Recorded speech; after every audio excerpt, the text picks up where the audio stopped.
बालकाचे माईबाप जीवनातून निघून गेले, तो व्यक्ती पत्नी गेल्यानंतर दुसरी पत्नी करू शकतो, पण गेलेली आई त्या लेकरांना पुन्हा भेटत नाही. म्हणून या लेकरांना आधार अर्थात बालसंगोपन जे व्हावं कुटुंबामध्ये, कुटुंबातलं प्रेम त्यांना भेटत नाही.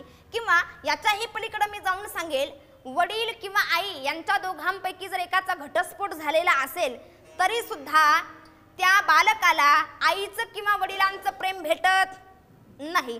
याच्याही पलीकडे जाऊन तिसरा मुद्दा सांगेल की खऱ्या अर्थानं कधी कधी असं घडतं महाराज, पूर्वी एकत्र कुटुंब पद्धती असायची, पण आता एकत्र कुटुंब पद्धती राहिली नाही. आता विभक्त कुटुंब पद्धती झाली. आणि विभक्त कुटुंब पद्धती झाल्यामुळे बालकाचं संगोपन कसं करावं हे एकत्रित कुटुंब असल्यानंतर आपल्याला कळतं. पण आता कुटुंब पद्धती ही विभक्त झाली आणि विभक्त कुटुंब पद्धती झाल्यामुळे खऱ्या अर्थानं बालकांवरती नीट संस्कार राहिले नाही.